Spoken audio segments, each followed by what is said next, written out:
Hey everybody, welcome back to the Working Man's Whiskey. I'm Bobby. Welcome back, guys. It's been a little while since I've talked to you. Not too long. Thinking about a week and a half, maybe 2 weeks. But hope you all had an awesome Christmas. Happy Hanukkah, whatever you guys celebrate. And I hope you all have a great New Year as well. That's coming up this weekend. I think Sunday night. So yeah, guys, I want to get back on this and talk to you guys a little bit. Things have been kind of crazy between the holidays and work. I mean, work's been pretty nuts lately. Leaving home in the dark, getting home in the dark. I'm not complaining because I'm sure a lot of you guys go through the same thing, and just a fact of life. But I want to get back on this, talk to you guys, continue where we kind of left off. I told you guys about my birthday that passed a couple weeks ago, and you got some pretty cool stuff.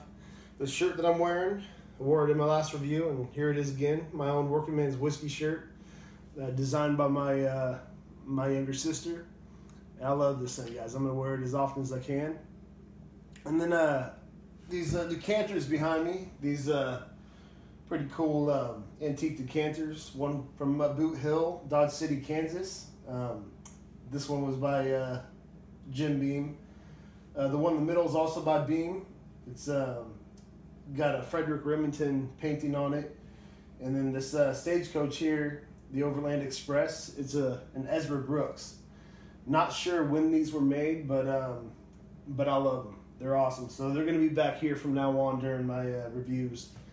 And then I told you guys that my older sister, she had texted me wanting recommendations for some, just a good whiskey for my brother-in-law. He's mostly a Scotch guy, but she told me that she wanted recommendations for something in the bourbon world or in the rye world, and just my favorite whiskeys. She knows I like Scotch, I do, but she knows I'm more of a bourbon and rye guy.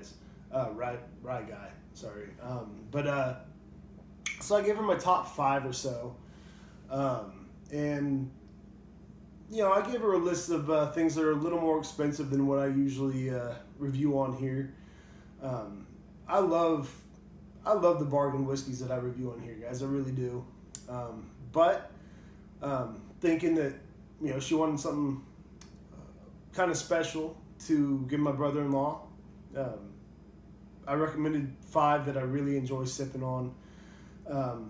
Even though she asked for ones that he could sip on or mix up, and she said that she was willing to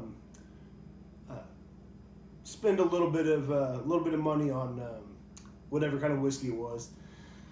And of course, I bit, and I gave her my recommendations. Turned out that it was for me, for my birthday. So went over my head, guys. Should have known better, but it was an awesome thought from my sister. So one of those whiskeys I recommended, probably my favorite rye there is in existence that I've had. I'm sure there's plenty that I haven't had, but my favorite rye that I've had, and I'll recommend this to anybody, is this one right here, Pikesville rye. You can see the label there, guys. It's a pretty cool looking bottle there. It's got a flat surface on the front, and Pikesville. I told her about Pikesville because I've had it at the bar before, mainly when I go to, say, Reno. There's a really nice bar called the Terrace Lounge at the Peppermill Hotel and Casino. And at the Terrace Lounge, you guys can look it up. Terrace, Terrace. They have a great whiskey selection. It's a huge whiskey selection behind the bar.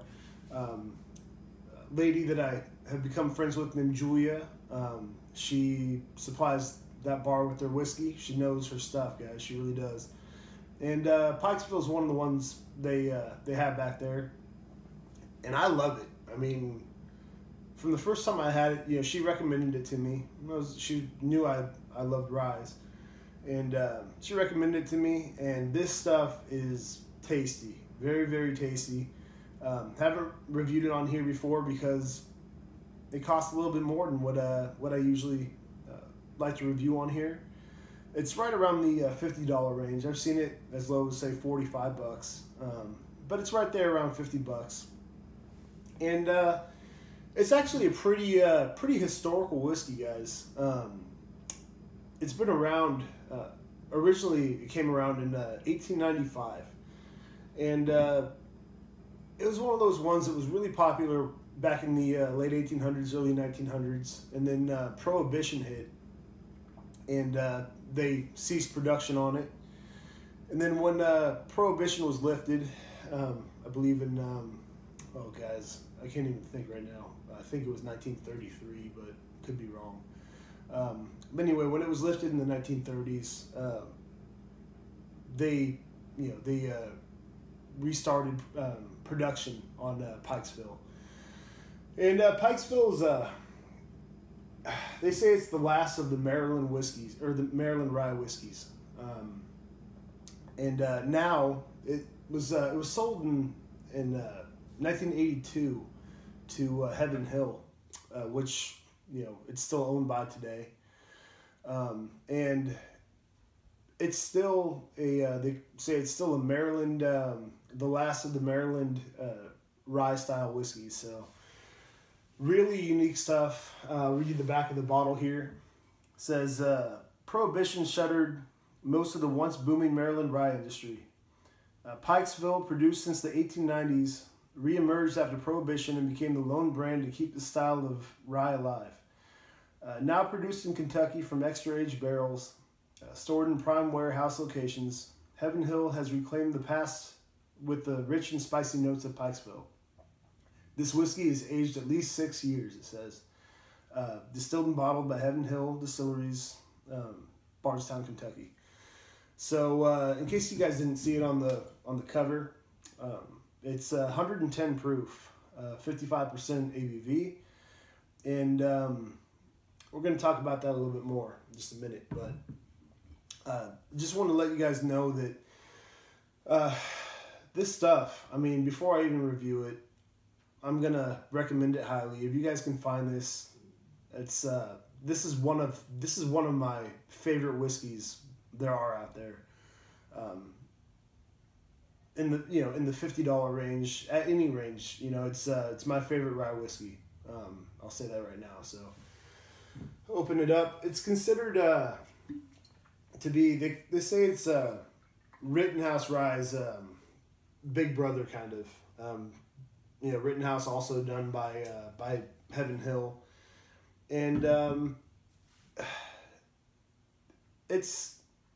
I love Rittenhouse. I do. The bottled and bonded, whatever you want to call it, Rittenhouse, aged for 4 years, 100 proof, which all bonded whiskeys are. But the extra couple of years in the barrel, and this is also pulled from select locations of the barrel houses or rick houses. And all of that, plus it being, I think Rittenhouse is a Pennsylvania style rye, which is great stuff. But this is a Maryland style rye, so I don't know if that contributes to to the taste. Maryland and Pennsylvania are the two biggest rye producers in the United States. I'm not sure if they still are, but they were, and that's where rye came from back in the day. People, when they came west on their wagons and all that, rye was plentiful. They'd load the wagons up with it, bring it here, make bread, do whatever they needed to do with it. And when they had excess grain, they turned it into whiskey. And that's why rye whiskey is the oldest whiskey there is in the United States. So I love rye, guys. I love rye. So can't wait to talk about this one. On the eye test there, guys, this is a pretty dark whiskey, as you can imagine. It's 6 years, so it's got a little bit of age to it. I'm not sure if you guys can see that, but It's a good, medium to dark amber, like a copper color, dark copper. So nice, nice char there in the on the color. On the nose, guys, it's just, oh, it's a beautiful nose. I mean, it does have some sweetness to it, some toffee type notes, caramel type notes, but they're held in check by that spiciness in the rye. And this has no burn to it. 110 proof, and this, it doesn't burn at all on the nose. I can't wait to taste this, guys. Let's just go for it.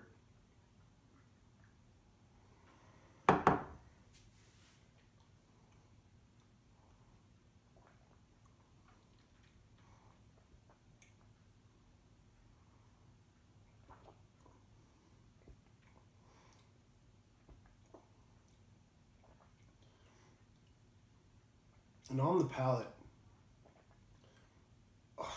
this stuff, it's just an amazing whiskey. You get the rye right there off the bat. That good spiciness, good sweetness. Not too sweet, but it's got some good sweetness in there. But that rye, and then you get a lot of other spices too, guys. A lot of baking spice, nutmeg, cinnamon, definitely, clove.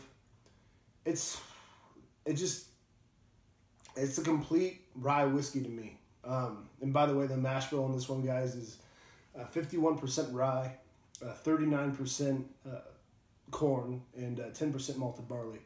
So 51%. I mean, it's your standard rye whiskey. Amount of it has to be at least 51% to be called a rye. But 39% corn, as I said, and 10% malted barley. So it's got some great spice to it. It does. I mean, it has some heat. It's definitely going to warm you up. And I don't know about where you guys live, but you guys are probably like, oh my God, this California guy probably can't stand the cold. It's pretty cold here though, guys. For me, it's it gets down to the 20s at night, which is fairly cold, around this time of year. And I don't have a fireplace in this house. We rely on the heater because we don't have a fireplace in this house. I wish we did. We used to have one in our old place, but as long as I have whiskey like this, not a problem. Not a problem. It's a really, really good rye whiskey. I highly recommend it. I can't talk this up enough. I hope that you guys aren't disappointed because this stuff to me is, it's in the $50 range, but it could sell for a lot more, in my eyes. If you want to spend a little bit less and get something, something comparable, that costs a little bit less, check out my Rittenhouse review. The Rittenhouse Bonded is, same family. It's the Pennsylvania rye, as I said, and it's aged for a couple years less, and it's 10 proof less. It's 100 proof instead of 110 like this one. But Rittenhouse is really, really good stuff, and it sells here for low 20s, mid 20s, so definitely worth the price. It's readily available. Rittenhouse is available anywhere you go around here. Pikesville, not quite as much. It's kind of hit and miss, guys, but if you can find this, go for it. You guys thank me later.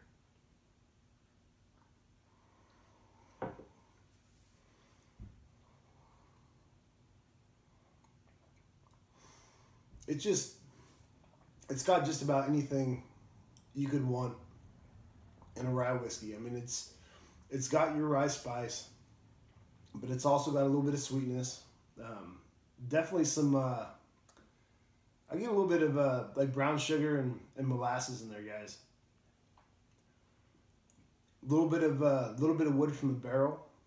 Definitely some oakiness, and you know, between the spice, as I said, baking spice, rye spice, the sweetness in there, the wood, it's a complete whiskey for me.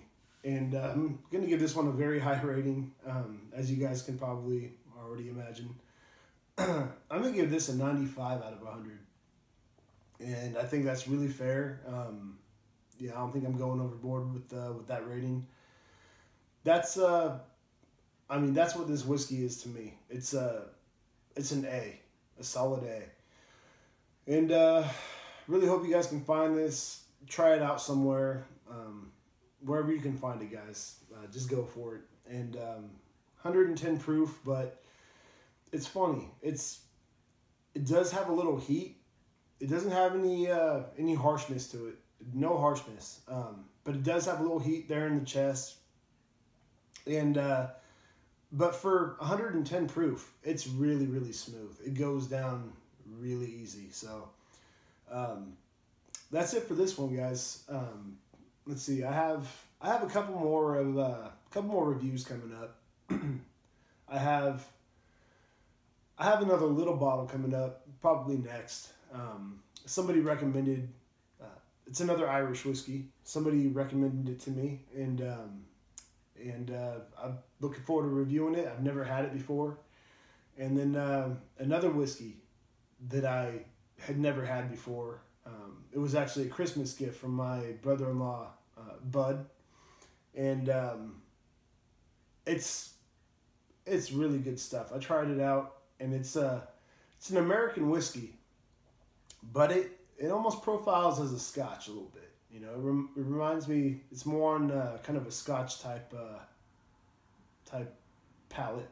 You know, and it's because of the main grain used in it. So we'll talk about that as well. I also wanted to mention, guys, this book right here. My mom gave it to me on Christmas. It's a field guide to whiskey, and it says it's an expert compendium to take your passion and knowledge to the next level, by Hans Offringa. I'm not sure how to say his name, but it's really, you know, I just started reading this, and it's a really good book, really informative, and check it out. You know, keep your eyes open for this one, definitely. It's a really good read. Talks about different distilleries. Here, I'll just tell you a little bit about it. Everything whiskey lovers need to know about their favorite spirit, who the big 5 whiskey nations are and how they distill, the do's and don'ts of whiskey food pairings. I didn't even know about whiskey food pairings, guys. I never thought about it because, I mean, people around here talk about wine food pairings all the time, but sure, I'll drink whiskey with any kind of food, you know, no matter what it is. So, how to discern complex flavor patterns to get the most out of your glass, how to read a whiskey label, which whiskeys you should try immediately, how to buy investment whiskey, why you might want to add water to your whiskey but skip the ice. Water's overrated, guys. Go ahead and add water to your whiskey, guys. I really don't mind. It's just, you know, I don't do it. The proper way to store whiskey, open and unopened, and how to conduct the tasting. So it's a really cool book.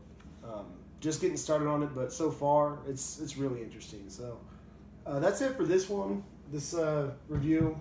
I know it went on pretty long, guys, so I apologize for that, but wanted to get back on and talk to you guys a little bit. As I said, I hope you had a great Christmas or Hanukkah, whatever you guys celebrate. I had a great Christmas. It was great seeing family and just being off work for a few days. So, you know, back to the grind, but that also means, you know, I'll be on here a little bit, kind of unwinding after my work day. So that's it for this one, guys. Until next time, cheers.